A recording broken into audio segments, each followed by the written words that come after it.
छोटी बहू।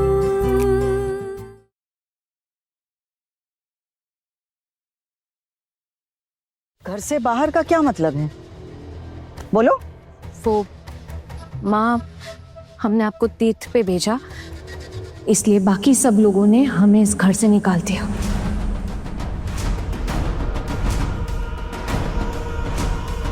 अब हम लोग मैदान में टेंट लगा के रह रहे हैं और हमने भी किसी के आगे हाथ पैर नहीं जोड़े घर में रुकने के लिए। मेरे घर की लक्ष्मियों को घर से बाहर निकाला किसकी इतनी हिम्मत हुई?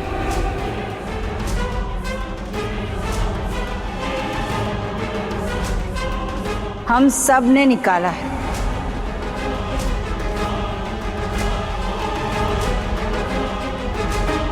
अगर मैं चाहूं तो आप सबको मेरे घर से धक्के मारकर बाहर निकाल सकती हूं मैं।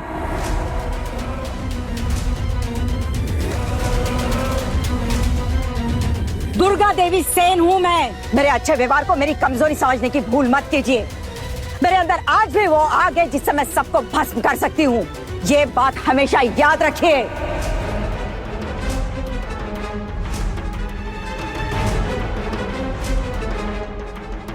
चलो सब घर चलो, आओ। नहीं, मैं नहीं जाऊंगा।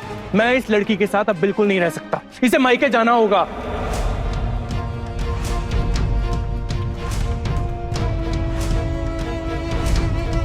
इसे तुझे जहां भेजना है वो भेज देना, लेकिन अभी ये मेरे साथ जाएगी और वो घर मेरा है, वो मेरे साथ मेरे घर जाएगी। और अगर इस बात से तुझे तकलीफ है तो तू मेरा घर छोड़कर जा सकता है तुरंत।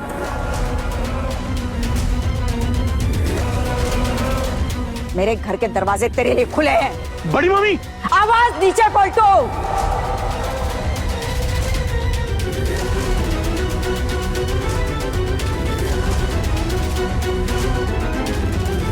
तू खुद किस हक से मेरे घर में रह रहा है ये पता है तुझे? अगर मेरी इजाजत ना हो तो मेरे घर में 1 मिनट के लिए भी तुझे जगह नहीं मिलेगी।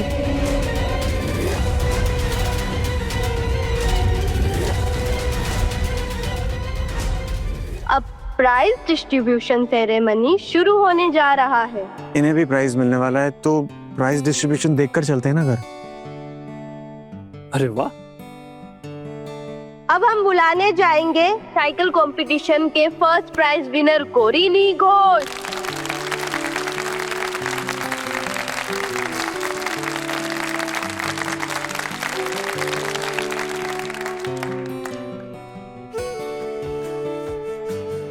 सेकेंड प्राइज विनर है मिताली सेन।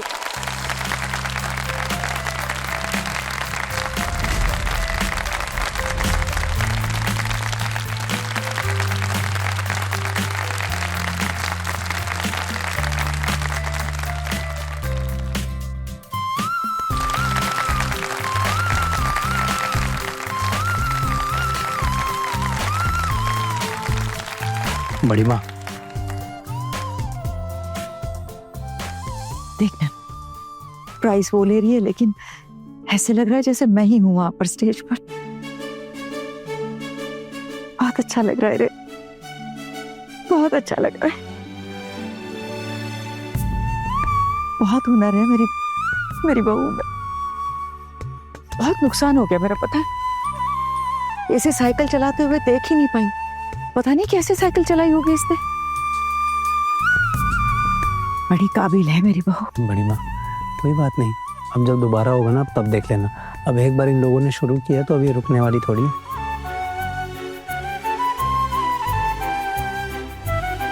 अब कबड्डी खेल की विजेता है मिसेस पारुमिता सेन।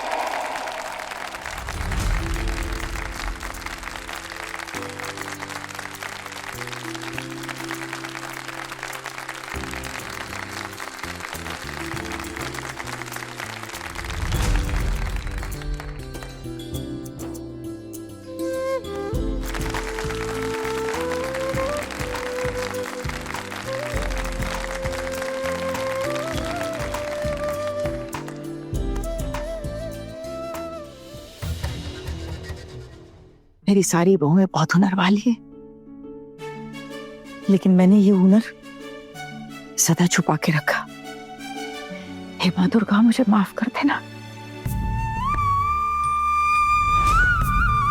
जो बहुएं कभी सोच भी नहीं सकती थी कि वो घर से बाहर जाकर अपनी कला का प्रदर्शन दिखा सकती हैं, और आज जब उन्होंने अपनी कला का प्रदर्शन किया तो हमारे सबके चेहरे पर रौनक आ गई। हमारी ऑडियंस खुशी से झूम उठी। इसीलिए हमारे क्लब के सेक्रेटरी सर ने उनके लिए स्पेशल प्राइज रखे हैं। बहुत अच्छा गाना सुनाकर हमारा दिल जीतने के लिए पहला स्पेशल प्राइज मिलता है श्रीमती चारुलता सेन को।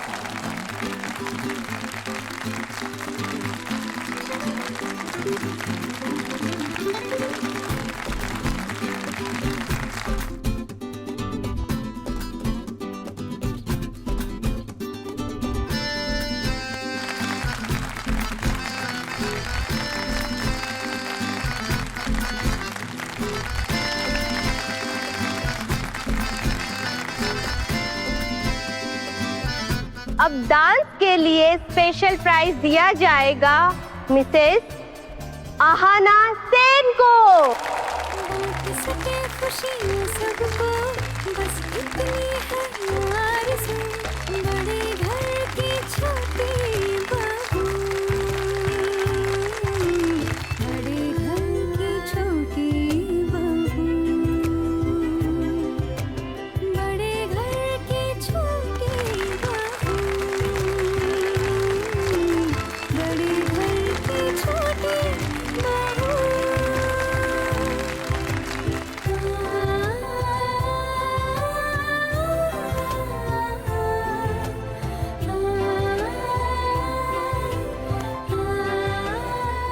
माँ, ये सब कुछ आपका है।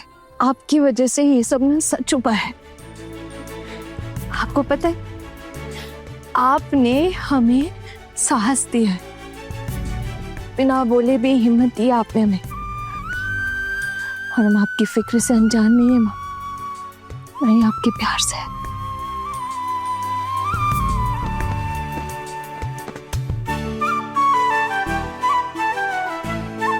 चलो बहुत हो गया। मेरे घर की बहू है, सड़क पर रही है। ना ना ना, चलो।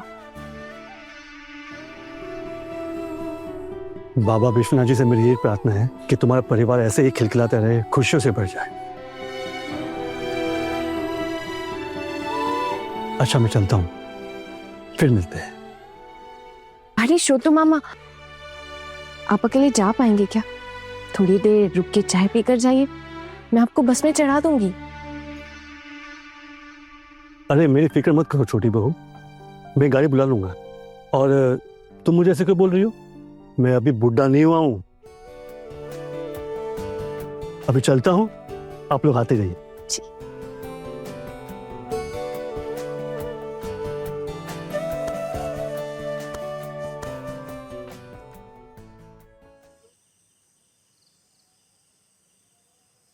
अब हम इस घर में नहीं रह सकते।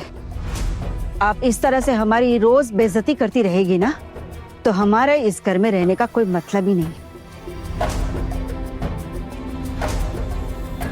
अब अगर आप इस घर में नहीं रहना चाहती हैं और अगर आपको इस घर में रहना अच्छा नहीं लग रहा है, तो अब मैं आपको रोकूंगी नहीं। हम भी ये घर छोड़कर चले जाएंगे। घुमा फिरा अगर आप यही तो बोलना चाह रही है ना? अब मैं किसी को बांध कर तो नहीं रख सकते ना देवर जी। आपके भैया आप लोगों को इस घर में लेकर आए थे, तब भी मुझे कोई दिक्कत नहीं थी, और अगर आज इस घर से कोई जाना चाहेगा तो भी मुझे कोई दिक्कत नहीं होगी। और फिर ठाकुर जी, आपकी शादी तो धूमधाम से इसी घर से हुई थी। जब आपके साथ अनहोनी हो गई थी तो आपके बेटे को और आपको इसी घर में रहने की जगह भी दी थी। आपके बेटे की परवरिश अपने सगे बेटों से कम नहीं की है मैंने, और वही आज आपका ये बेटा बड़ा हो गया है, काबिल हो गया है। मैंने तो हमेशा दिल में जगह दी है सबको। मैंने कभी किसी को ये महसूस नहीं होने दिया कि ये घर उनका नहीं है। लेकिन अब अगर बात बात पर आप लोग यही कहेंगे कि ये पुरखों का घर है, तो मैं याद दिलाऊं कि आप सबको अपने पुरखों के घर की हालत पता थी। और देवर जी, आपने अपने पुरखों के घर के जायदाद में से नगद में हक लिया था। जब आपके भैया ने ये घर बनवाया था, तब आपको यही बोलकर लेकर आए थे रहने के लिए कि आपकी कमाई ज्यादा नहीं है, साथ रहने से आपकी मदद हो जाएगी। क्या आप ये सारी बातें भूल गए या फिर ये बात मानने से ही इनकार कर देंगे अब आप? देखिए भाभी, आपने अभी जो कुछ भी कहा ना वो 100% सही है, लेकिन इस बात से ये बात तो गलत साबित नहीं होती ना कि आप अपने मायके के पड़ोस में रहने वाले किसी पराये मर्द के साथ घूमने चली गई।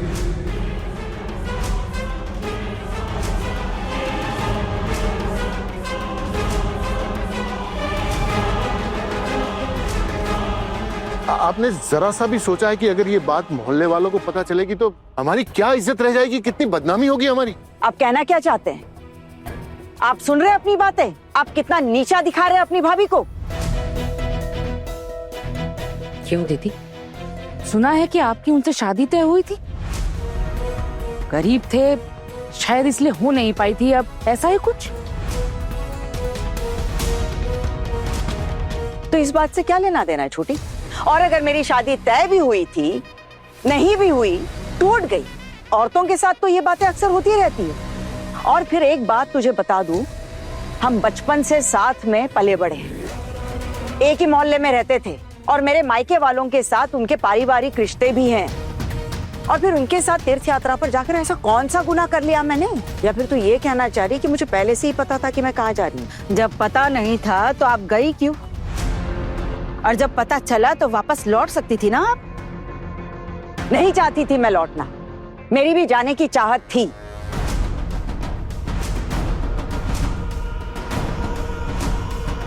कोई आज तक मुझे कहीं लेकर नहीं गया है, या फिर इस घर गृहस्थी की जिम्मेदारियों से बाहर निकल पाई हूं मैं। छोटी और देवर जी भी घूमने चले गए थे, क्या तब मेरी याद आई थी तुम्हें? और रहा आपका बेटा, वो तो ना आपको ले जाएगा और ना ही मुझे।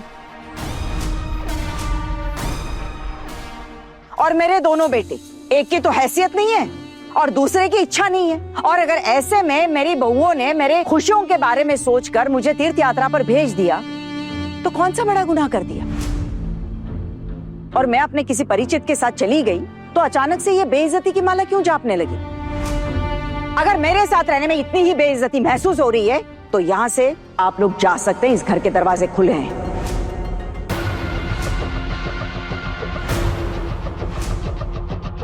बड़ी मामी, एक बात कहूँ, आप बुरा मत मानिएगा। छोटा मुंह बड़ी बात है, लेकिन मान लेते हैं कि हम सब ये घर छोड़ के चले गए, तो क्या आप अपने मायके के खास मित्र को इस घर का नया मेहमान बनाएंगी? जबान संभाल के बोल तू, वरना मेरी एक झापड़ तेरी सारी हेकड़ी निकाल देगी।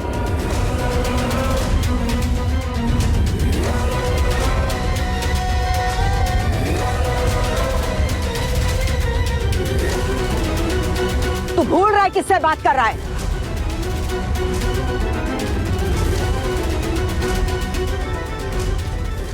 अरे मामी, मैंने क्या गलत कह दिया? आप तो बुरा मान गई। हाँ, मेरे दिल में कोई पाप नहीं है, मैं तो सिर्फ पूछ रहा था। मैंने तो ये भी सुना है कि उस आदमी की पत्नी गुजर गई है, तो उन्हें तो वैसे भी इस घर में रहने में कोई दिक्कत नहीं होगी। अगर मुझे कभी लगा कि उनको यहाँ लाकर रखने की जरूरत है तो मैं जरूर रखूंगी। और एक बात कान खोल के सुन लो सब, किसी में इतनी हिम्मत नहीं कि मुझे रोक सके, लेकिन इसकी जरूरत नहीं पड़ेगी क्योंकि उनका अपना घर परिवार है और वो यहां पर आकर क्यों रहने लगे? और अगर वो आकर रहते भी हैं तो ये हमारी खुशकिस्मती होगी कि इतने ज्ञानी इंसान हमारे घर में रह रहे हैं। और अगर तू ये सोच रहा है कि इतनी भद्दी बातें करके तू मुझे परेशान करेगा तो ये तेरी बहुत बड़ी भूल है।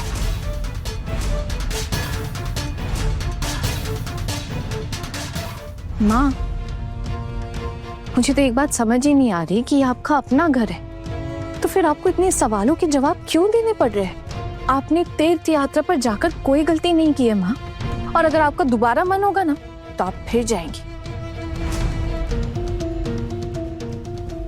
ये लड़की एक दिन हमारा घर परिवार बर्बाद करके मानेगी।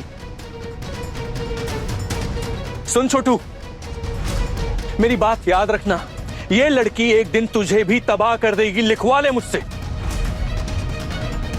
फिर मुझे ताने मार रहे पोल्टू दादा, आपकी क्या प्रॉब्लम है? मैंने आपसे कहा था ना कि मेरी माँ का फैसला इस घर में आखिरी फैसला होगा। और मैं अपनी माँ के फैसले के खिलाफ नहीं जाऊंगा। अगर मेरी माँ आहना को सपोर्ट करी तो इसमें मैं क्या बोल सकता हूं?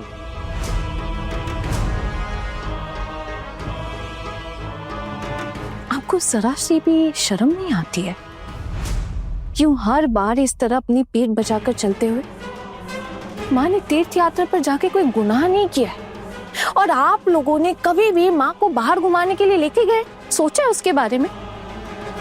कभी भी उनकी इच्छाएं जानने की कोशिश तक नहीं की आप लोगों ने?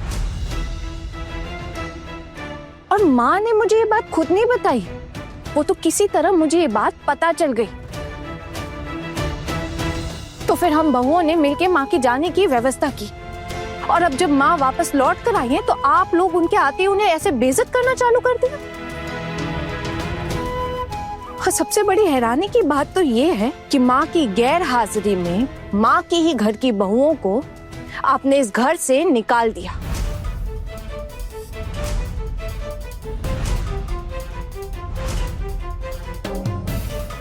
और आपको ये हक दिया किसने पोल्टू दादा?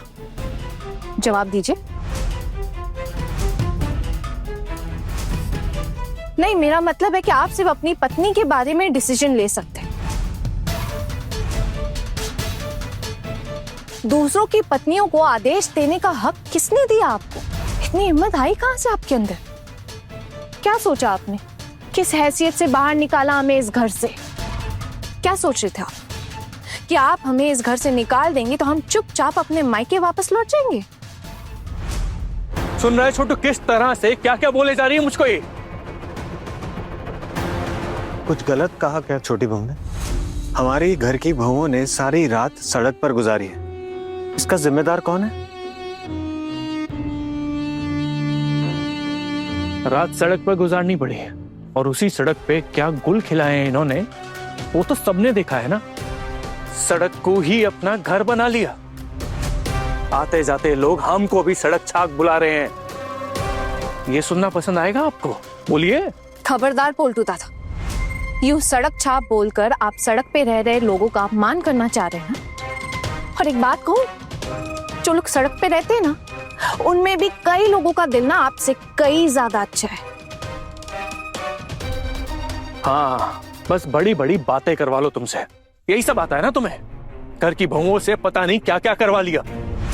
मेरी बीवी से बीच मैदान में सबके सामने कबड्डी कबड्डी खिलवा रही थी ये। आप एक बात बताइए, मैं क्या कोई दूध पीती बच्ची हूँ? क्या आना जो भी बोलेगी मैं वो करूंगी? असल में आपको पता ही नहीं है, आप जानते भी हैं मैं शादी से पहले ना कबड्डी में स्टेट लेवल की चैंपियन रही हूँ। सुना आपने? और मैंने बहुत सारे वो क्या कहते हैं जीजी, वो प्राइज बहुत सारे प्राइजेस भी जीते हैं। कई अलग अलग जगह पे मैं खेलने भी गई हूँ। वो होते हैं ना वो टूर्नामेंट में। आप क्या जानेंगे? और आप जानते हैं मैंने कभी आपको ये बात क्यों नहीं बताई? क्योंकि मेरे माँ बाप को लगता था कि जिस दिन मैंने ये बात आपको बता दी ना तो आप मेरी शादी ही तोड़ देंगे। और आपको पता है मैं मान चुकी थी कि शायद यही मेरी जिंदगी है। मैंने समझौता कर लिया था। मैं क्योंकि आप क्या कहते हो, बेवकूफ हूं ना, भोली हूं, बेवकूफ नहीं हूं।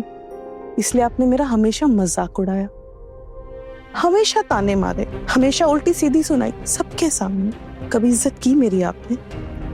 कभी नहीं। मैं तरसती रही आप मेरी इज्जत करेंगे, पर आपने कभी इज्जत नहीं की। हमेशा डांटते रहते हैं, कभी इसके सामने कभी उसके सामने। पता है अब ना मेरे को आपकी डांट से कोई फर्क ही नहीं पड़ता। और ये जो फर्जी के आपके अनुशासन है ना, ये अब भाड़ में जाए।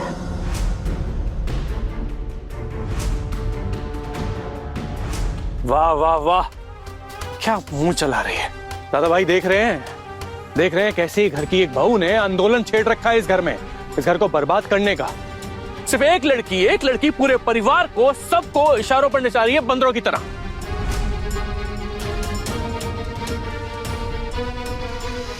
रहने दे पुल्टू, तुझे कुछ भी कहने की जरूरत नहीं है। तेरी पत्नी है, तू जो फैसला लेगा ना वही होगा। चल हम कहीं और किराए का मकान लेकर रहते हैं। यहाँ रहेगा ना तो तेरी बीवी पर तेरा कोई हक नहीं रहेगा। वैसे भी तेरी बीवी तो दिमाग से पैदल है ही।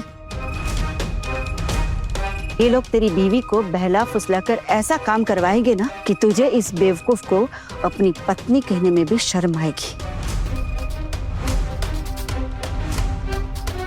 क्या बोल रही हैं आप पिशीमा? क्या गलत बोल रही हूँ? जो भी कहा ना बिल्कुल सही कहा। और तू बता, तेरी अकल कहाँ चली गई थी? घास चरने? हाँ, ऐसे सबके सामने चिल्ला चिल्ला कर गाना गा रही थी। पहले तो तुझे ऐसे कभी गाना गाते हुए नहीं सुना, अब ऐसा क्या हो गया? हाँ, ऐसे कौन सा कीड़ा काट गया तुझे कलाकार बनने का? तेरे माँ बाप ने तो हमें कभी ये नहीं बताया। मेरी माँ गायकों के खानदान से ताल्लुक रखती हैं और ये बात आप बहुत अच्छी तरह से जानती हैं। मेरे मायके में लगभग सभी लोग गाना गाते हैं और अगर उनकी बेटी गाना गाना जानती है तो ये तो बहुत आम सी बात है पिशीमा। अगर ये बात आपको समझ नहीं आती तो आपकी समझ कम है, मेरी कोई गलती नहीं है इसमें। और अगर आपने कभी मुझे गाते हुए नहीं सुना तो इसका ये मतलब तो नहीं है कि मैं गाना नहीं गा सकती। क्या मुझे गाना गाना पसंद नहीं है? क्या मैं कभी गाना गाऊंगी नहीं?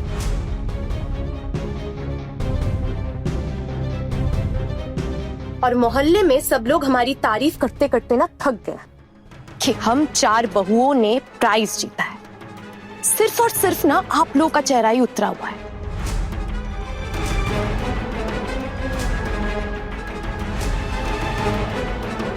तब से लेकर अब तक आप सिर्फ हमारे बारे में जहर उगल रहे हैं।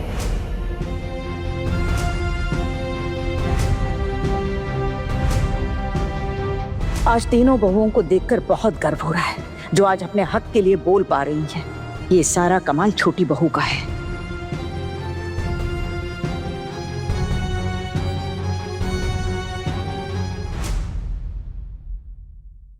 मामी वहाँ क्या है ना, हम दुर्गा पूजा कराना चाहते हैं। पूजा में ना हम मामा बाड़ी के सभी लोगों को निमंत्रण देंगे और शोतू मामा को ना तो जरूर बुलाएंगे। बिल्कुल नहीं, किसी भी पराई मर्द को नहीं बुलाएंगे हम।